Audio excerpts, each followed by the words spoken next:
ሰላም ጤና ይስጥልን የተወደዳችሁና የተከበራችሁ የጣና ቴሌቪዥን አድማጭ ተመልካቾቻችን እንደምን ዋላችሁ።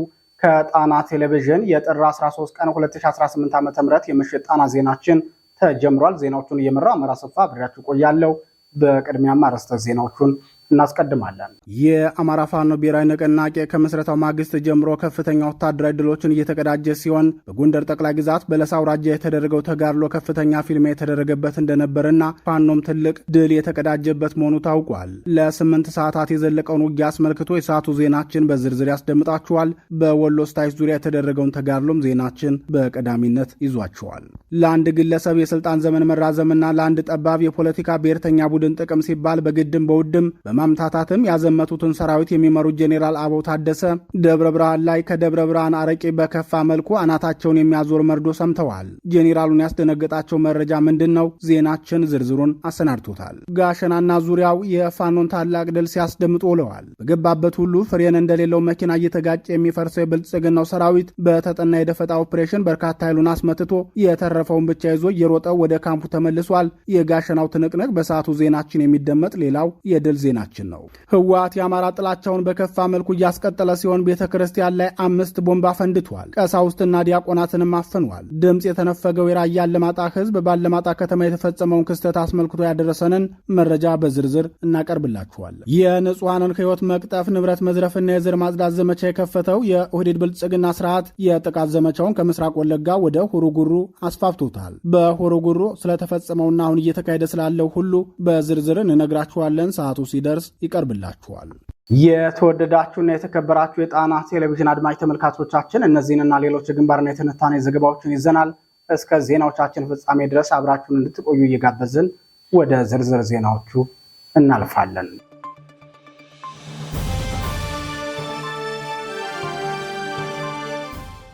ወደ ቀዳሚው ዜናችን እናመራለን።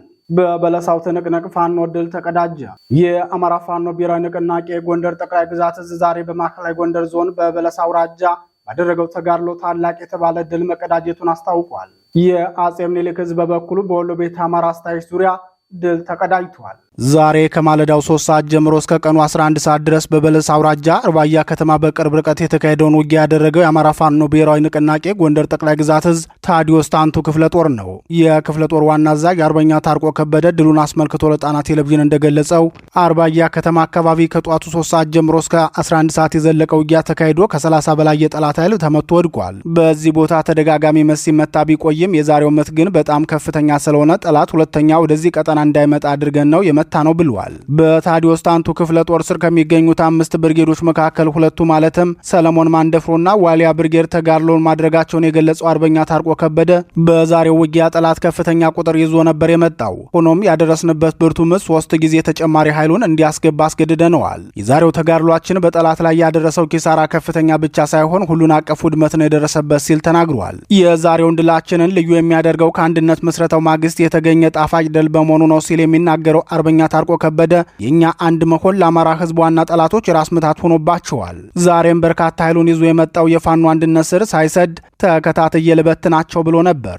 ነገር ግን ከዚህ በኋላ የሚበትን እንጂ የሚበተን ፋኖ አለመኖሩም በሚገባ አሳይተነዋል፣ ወደፊትም እናሳየዋለን ብለዋል። በሌላ የአማራ ፋኖ ብሔራዊ ንቅናቄ የተጋድሎ መረጃ በተከታታይ ድል እየተቀዳጀ የሚገኘው አጼ ምኒልክ እዝ የደጋው መብረቅ ኮር ደጀን ክፍለ ጦር አዲስ ጌ በተባለ ቦታ ባደረገው ተጋድሎ 11 የብልጽግናን ሰራዊት እርምጃ ሲወስድበት 15 አካባቢ የሚሆኑት ደግሞ ጉዳት ደርሶባቸዋል። የብልጽግናው ሰራዊት ዙ 23 ተጠቅሞ ውጊያውን ቢያካሄድም ቀጠናውን ጠንቅቀው የሚያውቁትና የውጊያ ዓላማቸውን በሚገባ የሚረዱት የደጀን ክፍለ ጦር ሰራዊት አባላት በወሰዱት ፈጣን እርምጃ ብልጽግናውን ከባድ ሽንፈት አድርሰውበታል። የፋኖ ብትር ክፉኛ የመታው የብልጽግናው ሰራዊት ሰሜን ምስራቅ እዝ በአካባቢው የሚኖረው ማህበረሰብ ለጽንፈኛው መረጃ የምታደርሱ እናንተ ናችሁ በማለት በግፍ መግደሉን የዓይን እማኞች ለጣና ቴሌቪዥን ተናግረዋል። የአማራ ፋኖ ብሔራዊ ንቅናቄ አጼ ምኒልክ እዝ ደጋው መብረቅ ኮር 3 ክፍለ ጦሮች ማለትም ጽናት፣ አይሻና ደጀን ክፍለ ጦሮች ከትናንት ጀምሮ እስከ ዛሬ ምሽት ድረስ በተለያዩ ግንባሮች በድል የታጀበ ተጋድሎ ሲያደርጉ ውለዋል።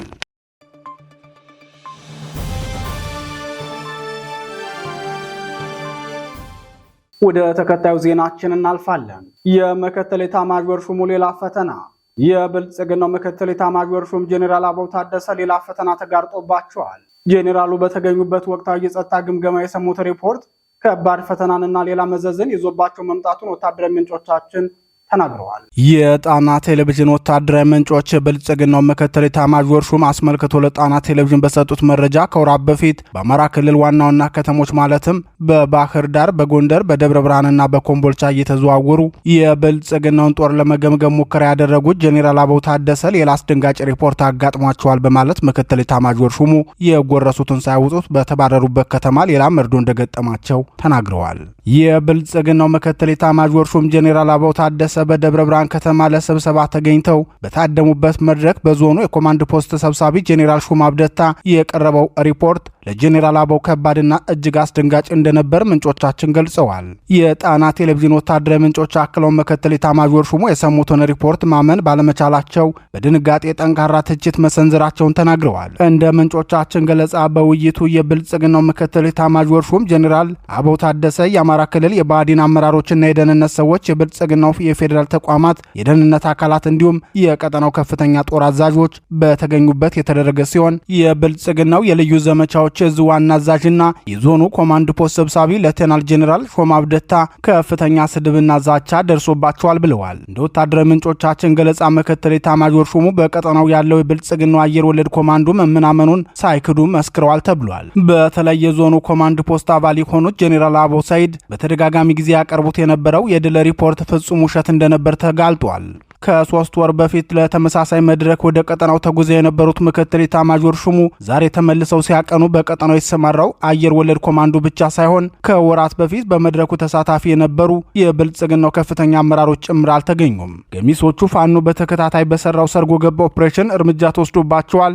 ቀሪዎቹ ደግሞ በርካታ አየር ወለድ የሰራዊት አባላትን ይዘው ፋኖን ተቀላቅለዋል። ጄኔራል አበባው ታደሰ በዚያን ወቅት ስብሰባቸው ክልሉን በራሱ የጸጥታ አቅም እንሸፍናለን የሚል መመሪያ አውርደው ወደ መጡበት ከተማ ሲመለሱ ዛሬ በታደሙበት አዳራሽ አየር ወለድ ኮማንዶ ኃይሉ በማለቁ አየር ኃይል በሙሉ አቅሙ ማጥቃት እንዲጀምር ጥያቄ ቀርቦባቸዋል። ጄኔራል አበባው የአየር ኃይል ድጋፍ ይደረግልን ለሚለው ጥያቄ በሰጡት ምላሽ ተበታትኖ በየተራራው የነበረው የጽንፈኛ ኃይል በሰራዊታችን ላይ ይህንን ያህል ጉዳት የፈጸመው በዞኑ አመራሮች የውስጥ አርበኝነትና አንዳንድ የሰራዊታችን አዛዦችም በኮንትሮባንድ ስራ በመሰማራታችሁ ነው ሲሉ የባዕዲን ካድሬዎችንና የብልጽግናውን ወታደራዊ አዛዦች መዝለፋቸውን ምንጮቻችን ተናግረዋል። እንደ ምንጮቻችን ገለጻ ምክትል ኤታማዦር ሹሙ በዚህ ሳያበቁ በተደጋጋሚ በውሸት አጥፍተናቸዋል እያላችሁ የምታቀርቡት ሪፖርት ምን ያህል ሰራዊታችንን ዋጋ እንዳስከፈለው አይተናል ሲሉ መናገራቸውን ገልጸዋል። ጄኔራል አበባው በተለይም የአማራ ክልል ፖሊስ አዛዥ ኮሚሽነር ዘላለም መንግስቴን ክፉኛ እንደወቀሷቸው ምንጮቻችን ተናግረዋል። ጄኔራል አበባው ታደሰ ከሳምንት በፊት ባህር ዳር ላይ በተደረገ የሰራዊት ግዳጅ አፈጻጸምና የውጊያ ብቃት ግምገማ ላይ ምስራቅ ጎጃም ዞን የገባውን የብልጽግናውን 6ኛ እዝን የሚመሩትን ጄኔራል ብርሃኑ ጥላሁንን ያንተ ሰራዊት በየቀኑ ተንዶ አልቋል፣ አሁንስ ያንተና ያሰፋ ጉዳይ ከአቅማችን በላይ ነው የሆነብን ብለው መናገራቸውን መዘገባችን ይታወቃል። በአማራ ክልል እየተካሄደ ያለው የዘር ማጥፋት ጦርነት የብልጽግናው ሰራዊት በፋኖ ከባድ ምት እየተመታ እየተበተነ ያለው አዛዦቹ አማራ ስለሆኑ ነው። እነዚህን አዛዦች ከጀርባ ሆኖ ከለላ የሚያደርግላቸው ደግሞ አበባው ነው ሲሉ የኦህዴድ ጄኔራሎች በግምገማ መድረካቸው ላይ መናገራቸውን የጣና ቴሌቪዥን ምንጮች ተናግረዋል።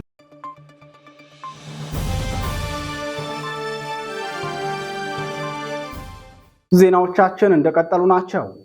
በታሪካዊቷ ጋሸና ላይ የፋኖ ታላቅ ድል። የአማራ ፋኖ ብሔራዊ ንቅናቄ በወሎ ቤት አማራ ቀጠና የሚያደርገውን የድል ግስጋሴ አጠናክሮ በመቀጠል በታሪካዊቷ ጋሸና ቀጠና ታላቅ ድል የተቀዳጀበትን የደፈጣ ጥቃት ፈጽሟል። በዚህ ጥቃትም 16 የብልጽግና ጥምር ጦር እርምጃ ወስዶበታል። ተከታታይ ተጋድሎችን በድል እየተወጣ ያለው የአማራ ፋኖ ብሔራዊ ንቅናቄ አጼ ምኒልክ ዕዝ የደጋው መብረቅ ኮር ትናንት ከሰዓት ደላንታ ላይ ድል መቀዳጀቱ የሚታወስ ሲሆን ዛሬ ደግሞ የኮሩ አይሻ ክፍለ ጦር ጋሸና ላይ በከፈተው የደፈጣ ጥቃት ድል ተቀዳጅቷል። መነሻውን ጋሸና አድርጎ ወደ ፍላቄ ሲንቀሳቀስ በነበረ የብልጽግና ጥምር ጦር አባል የሆነው የባዕዲን አድማ ብተና በተከፈተበት ከባድ የደፈጣ ጥቃት 9 አባላቱ ወዲያውኑ እርምጃ ሲወሰድባቸው 7ቱ ደግሞ ከባድ ጉዳት ደርሶባቸዋል።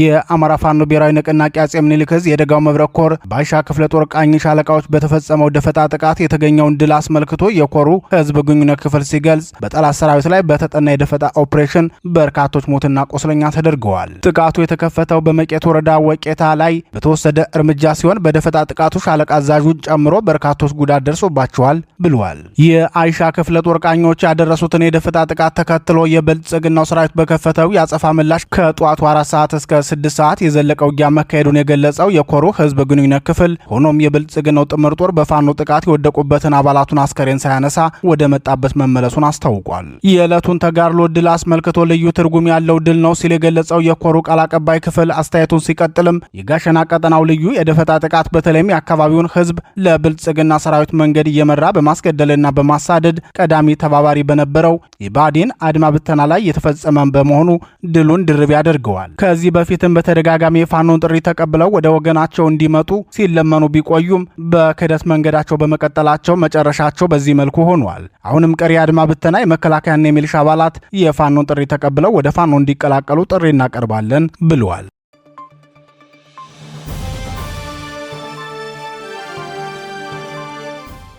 ክቡራትና ክቡራን የጣና ቴሌቪዥን አድማጭ ተመልካቾቻችን የጥር 13 ቀን 2018 ዓ.ም የምሽት ጣና ዜናችን አሁንም እንደቀጠለ ነው። ምርጫቸው ስለምታደርጉን እናመሰግናለን። ቤተ ክርስቲያን ላይ የቦምብ ጥቃት ተፈጸመ። የህወሓት ታጣቂዎች በአማራ ክልል ሰሜን ወሎ ዞን ራያ አላማጣ ከተማ በሚገኘው ኢየሱስ ቤተ ክርስቲያን ላይ ያነጣጠረ የቦምብ ጥቃት መፈጸማቸው ታወቀ። ዓመታዊውን የጥምቀት በዓል እንዳያከብር ክልከላ የተፈጸመበት የራያ አላማጣና አካባቢው የሚገኙ አብያተ ክርስቲያናት የሃይማኖት አባቶች ተደጋጋሚ ዛቻና ማስፈራሪያ እየደረሰን ነው ሲሉ ጨምረው ገልጸዋል። በህወሓቱ መንበረ ሰላማ ስር ካልሆናችሁ የጥምቀት በዓልን አታከብሩም የተባሉት በርካታ የእምነቱ ተከታዮች በዛሬው ዕለት አፈና እንደተፈጸመባቸው የተገለጸ ሲሆን በቤተ ክርስቲያን ላይ ያነጣጠረ ጥቃት መፈጸሙንም ገልጸዋል። ኢየሱስ ቤተ ክርስቲያን ላይ የተፈጸመው የቦምብ ጥቃት በምዕመናን ላይና በቤተ ክርስቲያኗ ላይ የደረሰው ጥቃት እስካሁን በግልጽ እንዳልታወቀ የተናገሩት የጣና ቴሌቪዥን ምንጮች ጥቃቱን የፈጸሙት የህወሓት ታጣቂዎች በጥምቀት ዕለትም በዚሁ ቤተ ክርስቲያን በግዳጅ ታቦትን ለማስወጣት ሙከራ አድርገው እንደነበረም ምንጮቻችን ተናግረዋል። አማራ ክልል ሰሜን ወሎ ዞን አለማጣ ከተማና ሌሎች በአካባቢው በሚገኙ አብያተ ክርስቲያናትም ከፍተኛ ውጥረት እንደነገሰ የሚናገሩት የአካባቢው ነዋሪዎች ባለማጣ ኢየሱስ ቤተክርስቲያን ላይ የተፈጸመውን የቦምብ ጥቃት ተከትሎ ተጨማሪ ማብራሪያ የሰጡት አንድ የቤተክርስቲያኑ አገልጋይ ጥቃቱ የተፈጸመው የመንግስት ወታደሮች ከቤተክርስቲያኑ በቅርብ ርቀት መስፈራቸውን ተከትሎ ነው ብለዋል። ከቀናት በፊት በቤተክርስቲያኗ ቅጥር ግቢ ከፍተኛ ውጥረት መንገሱን ተከትሎ የብልጽግናው ሰራዊት ወደ ስፍራው ማቅናታቸውን የገለጹት እኒሁ የቤተክርስቲያኑ አገልጋይ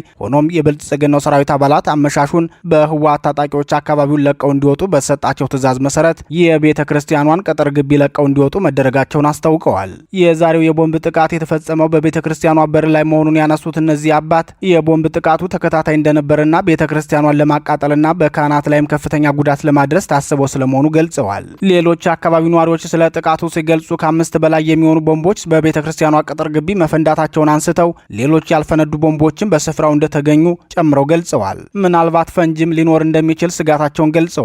ጥቃቱ የተፈጸመው በመንበረ ሰላማ ስር ሆነን የጥምቀት በዓልን አናከብር ማለታችን ተከትሎ ነው ያሉት ነዋሪዎቹ ከበዓሉ ዕለት ጀምሮ በርካታ የአማራ ተወላጆች በታጣቂዎቹ ታፍነው ተወስደዋል ብለዋል። በጥቃቱ የደረሰውን ጉዳት ለማጣራት አልቻልንም ያሉት ነዋሪዎቹ ምክንያቱ ደግሞ የብልጽግናው ሰራዊት በስፍራው በመሰብሰባቸውና ምዕመኑ ወደ ቤተ ክርስቲያን እንዳይገባ መንገድ ዘግተው ክልከላ መፈጸማቸው ነው። ከጥምቀት በዓል በኋላ በራያ አላማጣ ከተማ ከ47 በላይ ወጣቶች በህወሓት ታጣቂዎች ታፍነው መወሰዳቸው የተገለጸ ሲሆን ከእነዚህ ውስጥ ቄስ ዜና ውለታውና ዲያቆን ኃይለማርያም ተክላይ የተባሉ ካህናት እንደሚገኙበት የተረጋገጠ ሆኗል። ሌሎች ስማቸው ያልተጠቀሱ ካህናት መኖራቸውም ተረጋግጧል። በአካባቢው የሚገኙ ምዕመናን ከኢትዮጵያ ኦርቶዶክስ ተዋሕዶ ቤተክርስቲያን ሕግ ውጭ የጥምቀትን በዓል አናከብርም ማለታቸውን ተከትሎ በግዳጅ በዓሉን ለማክበር ከትግራይ ክልል የመጡ ጳጳሳትና ሌሎች ማንነታቸው ያልታወቁ ግለሰቦች ዛሬም ባለማጣ ከተማ እየተንቀሳቀሱ መሆናቸውን የዓይን እማኞች ለጣና ቴሌቪዥን ገልጸዋል።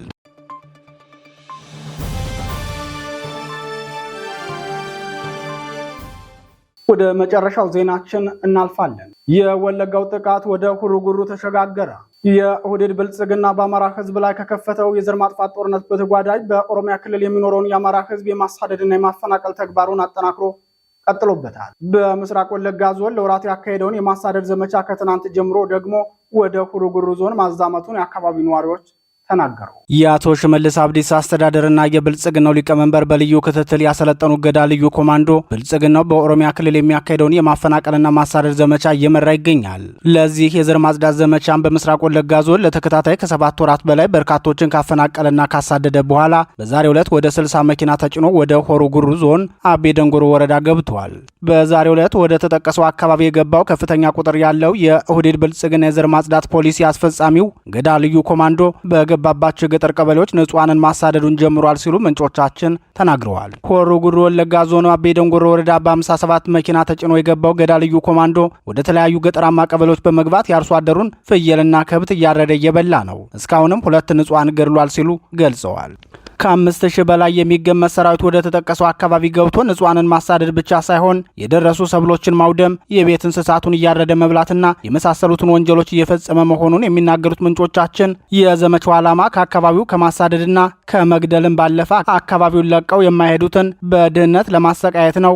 የስርዓቱ አስከፊነት የሚጠላውን ህዝብ በድህነት መጉዳትና መበደል ነው። ይህ ደግሞ ረሃብን የጦር መሳሪያ አድርጎ ከመጠቀም ተለይቶ አይታይም ብለዋል። የኦህዴድ ብልጽግና ስርዓት በኦሮሚያ ክልል የተለያዩ ዞኖች ማለትም በወለጋ 4ቱም ዞኖች፣ በአሩሴ በጅማና በሐረርጌ ተደጋጋሚ ማሳደድ፣ ዘር ማጽዳትና ማፈናቀልን አቀናጅቶ እያካሄደ መሆኑን በተከታታይ ዘግበናል። በቅርቡ በጅማ ዞን ጌራ ወረዳ የሚኖሩ የአማራ ተወላጆችን ከሀብት ንብረታቸውና ከርስታቸው እያፈናቀለ ማሳደዱን በተከታታይ መዘገባችን ይታወሳል። ዛሬ በሁሩ ጉሩ ወለጋ ዞን የተሰማራው የገዳ ልዩ ኮማንዶ ሰራዊት ዋና ዓላማውን ቀደም ሲል እንደተገለጸው በአካባቢው የሚኖሩ የአማራ ተወላጆችን በፋኖ ስም እያሸማቀቀ ማሳደድ፣ ሀብት ንብረት መዝረፍና መግደል መሆኑን የዘመቻው ስምሪት ትዕዛዝ ያሳያል።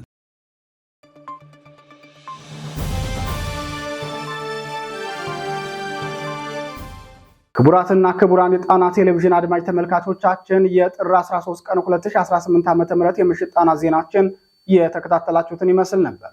የዩቲዩብ ቻናላችን ሰብስክራይብ በማድረግ በቋሚነት ወዳጅ እንድትሆኑ እንጠይቃለን። ጤና ይስጥልን።